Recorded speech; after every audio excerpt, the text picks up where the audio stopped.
Good morning to all, to my colleagues presidents, to the foreign ministers of our sister countries and to all the authorities of the Mercosur member countries.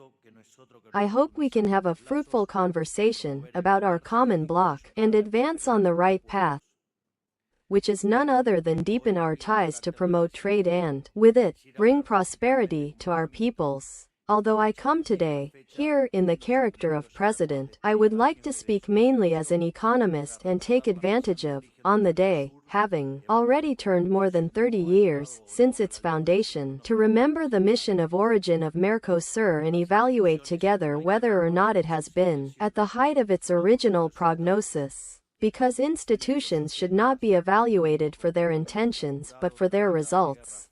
At the end of the 80s, with a completely fractured world, after decades of Cold War and ideological politicization, Mercosur emerged as a way of seeking to integrate markets from our countries, eliminating tariffs, bureaucracies and double fiscal impositions, and with the ultimate goal of establishing a common free trade zone. Unfortunately, in simultaneous and product of the ideas prevailing at the time, in our opinion, a system of common external tariff was proposed to try to protect the industry of our countries, believing that this would bring a benefit to our citizens. Unfortunately, the way to hell is paved with good intentions and, as Professor Huerta de Soto has once pointed out, provided that the state intervenes, it generates a worse result to the one there was before it was entrusting. Therefore, it is not a surprise for a liberal, like me, that the result of these measures has been the opposite of the intended one. The common external tariff not only increased the importation of productive goods, returning to our most expensive local industries and, consequently, less competitive, but closed us innumerable commercial roads. From what happens with commerce is that it works as a double-track highway. For one to be able to sell freely, you must be willing to buy freely too. However, both for the rigidity of the common external tariff as well as by the innumerable para-arancellary barriers which we have invented over the years, both the Mercosur trade with the world as well as inter-Mercosur trade have been deteriorated. From 1995 to the present, participation in the intrazone trade of all countries, except Paraguay, was significantly reduced, being Argentina and Uruguay the most notorious cases. Having such high tariffs more expensive the lives of all our citizens and denies them the opportunity to acquire better goods, at better prices, that is, it denies them the possibility of improving their quality of life. It is no accident that, from the mid-90s to the present, the incidence of Mercosur in world trade has been reduced from 1.8% to 1.6%. Consolidating ourselves in a common bloc not only made us grow, but has harmed us. While neighbors, such as Chile and Peru, opened to the world and filed commercial agreements with the protagonists of global trade, we locked ourselves in our own fishbowl, taking more than 20 years to close an agreement with which, today, we celebrate, which still is far from being a reality.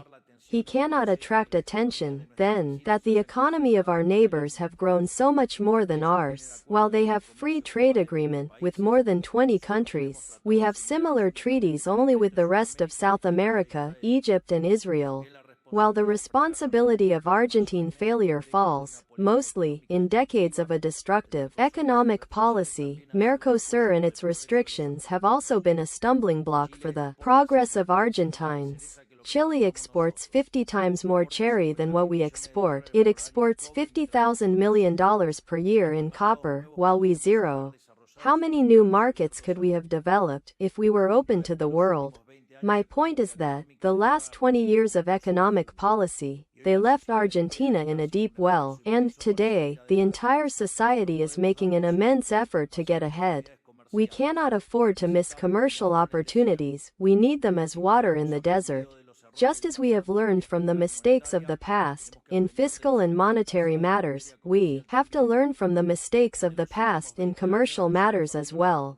During the last 20 years, we have missed the opportunity of our lives. We went against the world during the cycle of greater commercial integration in global history, which resulted in the greatest development of emerging countries ever seen.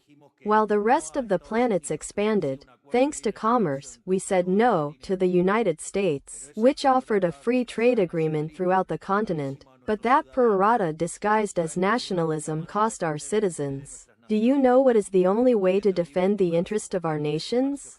Promoting free trade, because free trade generates prosperity. Because as Julio Argentino Roca said, the greatest nationalist in our history, commerce knows better than the government what is convenient for him. The true policy consists of leaving the most broad freedom to his hands.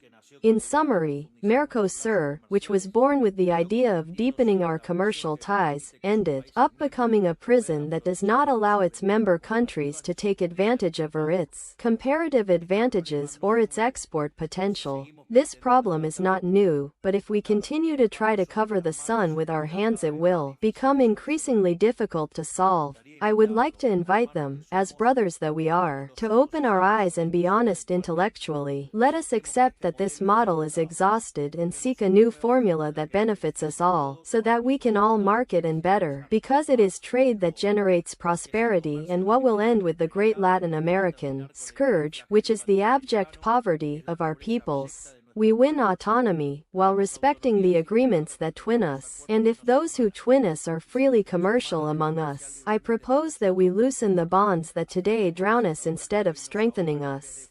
This block cannot continue to be in stock that limits our countries. We must leave this stage behind, characterized by the mere administration of agreements, the excessive regulations and the implementation of norms that stop both internal trade and the rest of the world. Because if the bloc is not a dynamic engine that facilitates trade, that promotes the investment and improves the quality of life of all citizens of our region, what is the meaning it has?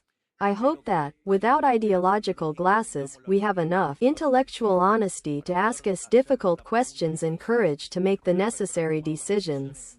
God bless you all and forces of heaven accompany us. Thank you so much.